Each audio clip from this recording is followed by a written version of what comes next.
Wa idh akhadallahu mitsaqan nabiyyin lama ataitukum min kitabin wa hikmah latu'minunna bihi wa latansurunnah qala aqrartum wa akhadtum ala dhalikum isri qalu bala sampai akhir ayat. Di situ Allah Subhanahu wa taala menjelaskan wa idh akhadallahu mitsaqan nabiyyin. Ingatlah ketika Allah Subhanahu wa taala mengambil perjanjian dari para nabi-nabi. Jadi nabi-nabi yang jumlahnya nggak ada yang tahu kecuali Allah itu. Ada pendapat 124.000, ada pendapat jumlahnya lebih daripada itu nggak ada yang tahu kecuali Allah. Termasuk para rasul-rasul yang jumlahnya 313 dan 25 nabi dan rasul yang wajib kita imanin dan kita ketahui nama mereka itu. Mereka semuanya itu pernah ambil janji sumpah setia sama Allah. Ini ayat terangin itu. Ingatlah ketika Allah mengambil perjanjian dari para nabi. Janji, setia, sumpah. Semua para nabi diambil janji sama Allah. Subhanallah. Apa tuh isi janjinya? Ya, wa idh akhadallahu mitsaqan nabiy lama ataitukum min kitabin wa hikmah. Wahai para nabi, kata Allah, semua nabi ini dari mulai Nabi Adam sampai Nabi Isa. Apapun yang aku berikan kepada kalian, berupa kenabian, berupa risalah, ada yang saya kasih kitab suci, ada yang saya kasih suhuf. Semua yang saya berikan kepada kalian, kalian semuanya ini jadi nabi, jadi rasul. Kalian jalankan misi itu semua. Thumma ja'akum rasulun musaddiqul lima ma'akum. Kemudian saat kalian berdakwah, kalian tiba-tiba mendengar kabar datangnya seorang rasul yang satu misi dengan kalian, sama ngajak orang ke tauhid Tuhannya Allah. Musaddiqul lima ma'akum, sejalan sama yang kalian bawa, sama. Nah, semua para nabi itu saudara, nggak ada yang beda. Thumma ja'akum rasul musaddiqul lima ma'akum la tu'minunna bihi wa la tansurunnah, kata Allah. Kalian harus sumpah dan janji sama saya, sama aku, kata Allah. Kalau datang Rasul itu, kalian harus beriman kepada dia dan dukung dakwah dia. Dan kamu harus jadi pengikutnya. Syariat kalian habis, masa kalian habis, selesai, ikutin tuh Nabi, dia pemimpinnya.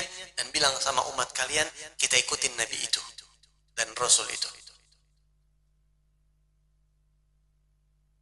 Ditanya sama Allah, qala aqrartum wa akhadtum ala dzalikum isri. Bagaimana wahai para nabi? Apakah kalian siap sumpah setia dengan yang isinya itu? Janji dengan aku siap? Mereka para nabi mengatakan, iya ya Allah, kami siap. Sampai diancam sama Allah, awas, nggak boleh dan melanggar akan janji tersebut.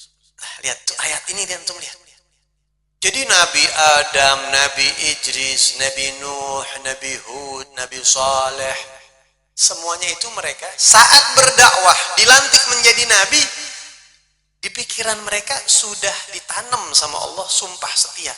Ente dakwah silahkan bawa risalah misi ente, tapi ingat, kalau orang Betawi bilang mancan-mancan datang seorang Nabi. Ya, ente lagi dakwah, tahu-tahu ada Nabi yang datang, seorang Rasul, yaitu Nabi kita Muhammad SAW. Kata Allah, syariat kalian selesai, nggak berlaku lagi, yang berlaku syariat dia. Dialah pemimpinnya. Kalian harus beriman sama dia, dukung dia, support dia, dan bilang sama umat, ini Nabi kita sekarang. Subhanallah.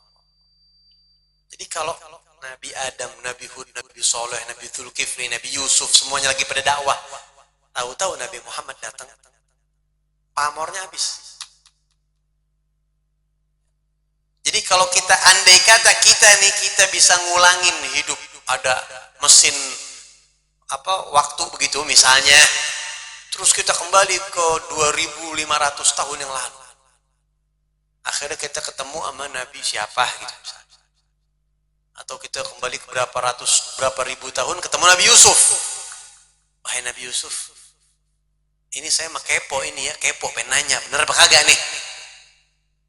Misal, ini mah misal, nggak mungkin. Antum kenal gak sama seorang Rasul yang namanya Muhammad? Pernah dengar kan? Nabi Yusuf bakalan heran, lu kok tahu Tuhan Muhammad dari mana? Tahu dari mana? Ya saya umatnya ini, pakai mesin waktu, jadi balik lagi kita ke sini. Misal contohnya. Nabi Yusuf bakal bilang, saya sudah sumpah sama Allah. Kalau sekarang saya lagi dakwah, tiba-tiba Nabi Muhammad datang, saya ikut dia.